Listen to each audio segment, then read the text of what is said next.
সম্মানিত শিক্ষার্থীবৃন্দ, সকলকে আন্তরিক শুভেচ্ছা জানিয়ে শুরু করছি। আজ আমরা সমাধান করব নবম দশম শ্রেণীর সাধারণ গণিত বইয়ের অনুশীলনী 4.1 এর 19 নং প্রশ্নের 19 নং প্রশ্নের আমাদের কি বলা আছে, সমাধান করতে বলা হয়েছে। কি দেওয়া আছে আমাদের? √3 পাওয়ার x প্লাস 1 ইকুয়াল কিউব √3 পাওয়ার 2x মাইনাস 1।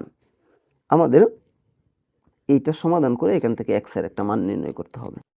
তাহলে আমরা কথা না বাড়িয়ে সরাসরি অঙ্কের সমাধান করি, বা আমরা মাঝখানে যেহেতু সমান আছে সেহেতু আমরা এখানে বা দিব, বা √3 এটার পরিবর্তে আমরা কি দিতে পারি? রুটের মান আমরা কি জানি? হাফ। তাহলে 3 আমাদের যা আছে তাই রুটের পরিবর্তে আমরা 1/2 হাফ দিলাম, x প্লাস 1 যা আছে তাই ইকুয়াল। এখন আমরা কি করব? এই 3 পরিবর্তে রুটের সামনে একটা কিউব আছে, রুটের সামনে যদি কিউব থাকে আমরা কি জানি? রুটের মান আছে হাফ। যদি সামনে কোনো সংখ্যা থাকে এই সংখ্যাটা এই 2 পরিবর্তে হবে। যদি সামনে 3 থাকে 2 পরিবর্তে 3, যদি সামনে 4 থাকে 2 পরিবর্তে 4, যদি সামনে 5 থাকে 2 পরিবর্তে 5। তাহলে এটার মধ্যেও একই রকম আমরা 2 পরিবর্তে 3 দিব। তাহলে 1/3, 3 এর উপরে 1/3, আর এখানে কত? 2x মাইনাস 1, বা এই 3 আছে, এই পাওয়ার 1/2 এটা কি আছে? ব্র্যাকেটের ভিতরে আছে। ব্র্যাকেটের ভিতরে থাকলে এটাকে কি বলা হয়? ব্র্যাকেটের ভিতরের পাওয়ার এবং বাহিরের পাওয়ার সবটা কি করতে হবে? গুণ করতে হবে। শুধুমাত্র x এর সাথে গুণ করলে হবে না, 1 এর সাথেও গুণ করতে হবে। তাহলে এটার নিচে মনে মনে একটা কি আছে? 1 আছে। 1 এর সাথে আমরা 2 গুণ দিব, আর উপরের 1 এর সাথে x প্লাস 1 গুণ দিব। তাহলে কি হবে আমাদের? নিচে হবে 2, উপরে x প্লাস 1 ইকুয়াল এই 3। এটাও একই সিস্টেম, এই 1 এর সাথে 2x মাইনাস 1, আর এটার নিচে মনে মনে একটা 1 আছে, 1 এর সাথে আমরা 3 গুণন দিব। তাহলে কি হবে? নিচে হবে 3, উপরে কি হবে? 2x minus 1। এটা আমরা করলাম। এর পরবর্তীতে আমরা কি করব? এর পরবর্তীতে আমরা এখানে যদি লক্ষ্য করি কি আছে? এটা বৃত্তি, এটা পাওয়ার, এটা বৃত্তি, এটা পাওয়ার, উভয় পক্ষে সমান, বাম পক্ষ এবং ডান পক্ষ উভয় পক্ষে বৃত্তি মিল আছে। যদি আমাদের কখনো উভয় পক্ষে বৃত্তি মিল থাকে আমরা ইচ্ছা করলে বৃত্তি বাদ দিয়ে দিতে পারবো। তাহলে এই 3 এবং এই 3 দুইটাই আমরা বাদ দিয়ে দিলাম। থাকতেছে কত? x plus 1 divided by 2 equal 2x minus 1 divided by 3। তাহলে আমরা এখানে কি দিব? x plus 1 divided by 2 equal 2x minus 1 divided by 3, আমরা এটা দিলাম।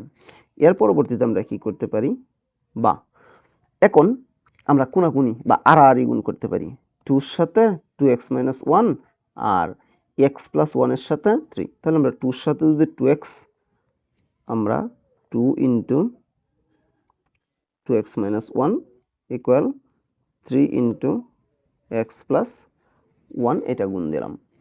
যদি তোমরা এক লাইনে গুণ করতে পারো সরাসরি গুণ করলেও হবে, এই লাইন না দিলেও হবে, সমস্যা নেই। বা এখন আমরা কি করব? এখানে 2 দ্বারা 2x কে গুণ করলে 4x, 2 দ্বারা 1 কে গুণ করলে -2 ইকুয়াল 3 দ্বারা x কে গুণ করলে 3x, 3 দ্বারা 1 কে গুণ করলে 3 প্লাসের 3। তাহলে এখন আমরা কি করব? x টা এই পাশে নিয়ে আসবো, এই 3x এই পাশে আনবো আর এই 2 এই পাশে নিয়ে যাব, বা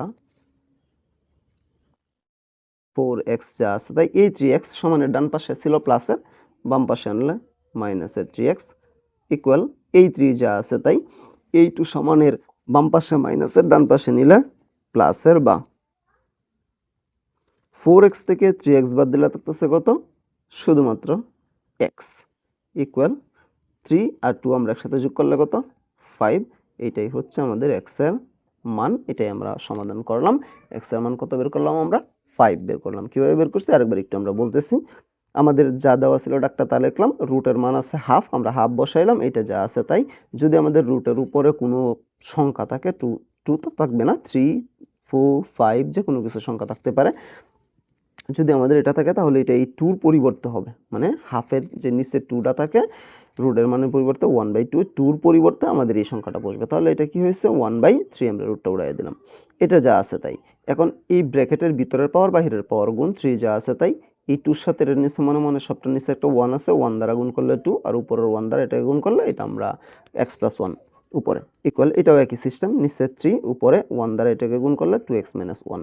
উভয় পক্ষে বৃত্তি 3 মিল আছে, বৃত্তি আমরা বাদ দিয়ে দিলাম, x + 1 / 2 ইকুয়াল 2x - 1 / 3। তারপর আমরা আর গুণ করব, 2 এর সাথে এটা গুণ দিলাম এবং 3 এর সাথে x + 1 গুণ দিলাম 4x - 2 3x + 3। আমরা এক্সটা এই পাশে আনলাম, ওই পাশে ছিল কি প্লাসের, এই পাশে হয়ে গেছে মাইনাসের, এই 2 এই পাশে ছিল মাইনাসের, ওই পাশে প্লাসের। 4x থেকে 3x বাদ দিলে x, 3 আর 2 যোগ করলে 5। এটাই হচ্ছে আমাদের এই অঙ্কের সমাধান বা আনসার। একদম সহজ একটা অঙ্ক, আমি আশা করি আমি বোঝাতে পেরেছি। তারপরেও যদি কারো কোনো সমস্যা থাকে আমাকে কমেন্টে জানাতে পারো, আমি সমাধান করার চেষ্টা করবো ইনশাআল্লাহ। পরবর্তী কোনো ভিডিও নিয়ে তোমাদের মাঝে অবশ্যই আসবো। সে পর্যন্ত সকলে ভালো থাকবা। আল্লাহ হাফেজ।